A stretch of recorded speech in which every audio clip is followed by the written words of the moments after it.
Hello everyone, नमस्ते। म हुँ दिपा।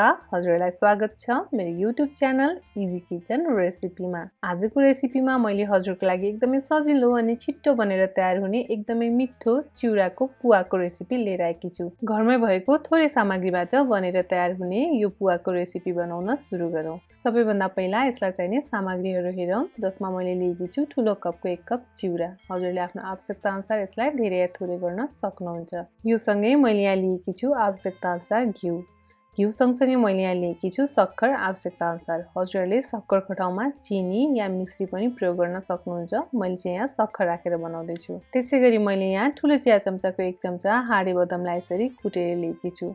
अब भने हामी यो पुवा बनाउन सुरु गरौँ।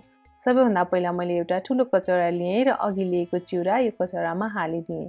अब भने हामीले यो चिउरालाई राम्रोसँग पखाल्नु पर्ने हुन्छ। 3-4 पानी हामीले यो चिउरालाई पखाल्ने र यसमा भएको फोहोरलाई फ्याँकिदिने। हजुरले यहाँ देख्न सक्नुहुन्छ यसरी माथि माथि फोहोर निक्लिरहेको छ। यसलाई फ्याँकिदिने। राम्रोसँग यो चिउरा पखालिसकेपछि अब यसमा भिज्ने गरी पानी राखिदिने। पानी राखिसकेपछि यसलाई छोपेर हामीले 10 मिनेट नरम हुने गरी भिज्न दिनुपर्छ। मैले यहाँनिर ढाकिदिएँ र यसलाई 10 मिनेटको लागि भिज्न दिएँ। भिजाएको यहाँ 10 मिनेट भइसकेको छ। हजुरले देख्न सक्नुहुन्छ चिउरा एकदमै नरम भइसक्यो। अब यसबाट पानी निकाल्ने र चिउरालाई सेपरेट गर्ने। चिउरालाई मैले पानीबाट निकालेर यहाँ तयार गरेँ। अब यसलाई एउटा मिक्सी जारमा राख्ने र यसलाई पिस्ने। हामीले यो चिउरा पिस्दा यसमा पानी हालिराख्नु पर्दैन, किनभने चिउरा पहिले भिजेको हुँदा यसमा पानी छ र हामीले यसलाई यतिको पिसेर तयार गर्ने, एकदमै मसिनो पिठो पनि नबनाउने। सबै चिउरालाई यहाँ पिसेर तयार गरेँ। अब यसलाई पकाउन सुरु गरौँ। यसको लागि मैले एउटा प्यान बसालेँ। अब यो तातेको प्यानमा घिउ राखिदिने। घिउलाई राम्रोसँग तात्न दिने। घिउ राम्रोसँग तातिसकेपछि अब यसमा अघि हामीले तयार गरेर राखेको चिउरालाई राखिदिने। आगोको हिट चाहिँ हामीले यहाँ मिडियममा राख्ने। अब सबै चिउरा राखिसकेपछि यसलाई चाहिँ अब राम्रोसँग चलाइदिने। यसरी हामीले पुवा पकाउँदा चाहिँ जहिले पनि चलाउने सामग्री चाहिँ पन्यु युज गर्नुपर्ने हुन्छ। डाडुले चाहिँ यो राम्रोसँग खुडिँदैन र यसको डल्ला फुट्दैन। त्यसैले हामीले जहिले पनि कुनै पनि कुराको पुवा पकाउँदाखेरि चाहिँ यसरी नै पन्युको प्रयोग गर्ने। पन्युबाट चाहिँ हामीले यसलाई सजिलैसँग यसरी खुड्न सक्छौँ र यसको डल्लाहरू फुटाउन सक्छौँ। अब यसरी नै आगोको हिटलाई मिडियममा राखेर बेला बेलामा यसलाई चलाउँदै यसको डल्लाहरू फुटाउँदै यो पुवा पकाउँदै जाने। जसरी हामीले चामल मकैको पुवा पकाउँछौँ त्यसरी नै यसको पनि पुवा पकाउँदा हामीले बिस्तारै चलाउँदै बेला बेलामा यसलाई डढ्न नदिँदै डल्ला फुटाउँदै पकाउनु पर्ने हुन्छ।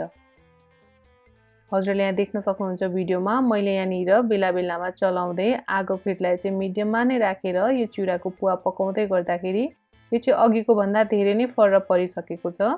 अब यसलाई यसरी नै हामीले केही बेर अझ पकाउने। यो चाहिँ मजाले छुट्टिन्छ। अघि सुरुमा पकाउँदा यो ढिलो जस्तै थियो भने अहिले चाहिँ धेरै नै फरक परिसकेको छ। यसरी नै यसलाई हामीले लगातार बेला बेलामा चलाउँदै आगोको हिट मिडियममै राखेर पकायौँ भने यो चाहिँ आफै छुट्टिँदै जान्छ। यसलाई पकाउन अलिकति टाइम लाग्छ, तर यो पछि एकदमै राम्रो बन्छ। केही बेर यसलाई यतिको चलाएर पकाइसकेपछि अब भने यसमा मैले सक्खर राखिदिएँ। हजुरले सक्खरको ठाउँमा चिनी या मिश्री पनि राख्न सक्नुहुन्छ। सक्खर राखिसकेपछि चाहिँ आगोको हिटलाई हामीले लोमा राखिदिने। आगोको हिट धेरै भयो भने यो सक्खर राखेपछि यो डढ्न सक्छ। त्यसैले आगोको हिट चाहिँ सक्खर राखेपछि लोमा राखिदिनुपर्छ। अब भने यसलाई हामीले बिस्तारै चलाउँदै अझै 2 मिनेट जति पकाउने। सक्खरलाई राम्रोसँग यसमा मेल्ट हुन दिने र चिउरामा मिल्न दिने। 2 मिनेट जति यसलाई यतिको भुटिसकेपछि सक्खर राम्रोसँग मेल्ट भइसकेको छ र चिउरामा राम्रोसँग मिलिसकेको छ। अब भने यसमा अघि हामीले तयार गरेर राखेको बदाम हालिदिने। बदाम हालेपछि यसलाई एकचोटि राम्रोसँग चलाइदिने।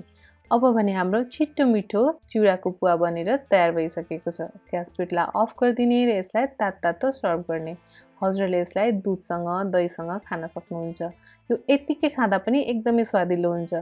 एकदमै थोरै सामग्रीमा छिट्टो मिठो बनेर तयार हुने यो चिउराको पुवा कस्तो लाग्यो हजुरलाई? हजुरले ट्राई गर्नु भएपछि हजुरको सल्लाह र सुझाव मेरो च्यानलको कमेन्ट बक्समा गएर दिन नबिर्सनु होला। हजुरलाई यो भिडियो मन परेमा यसलाई लाइक गरिदिनु होला, आफ्नो साथीभाइहरूसँग सेयर गरिदिनु होला र इजी किचन रेसिपीलाई सब्स्क्राइब गर्न भने नबिर्सनु होला।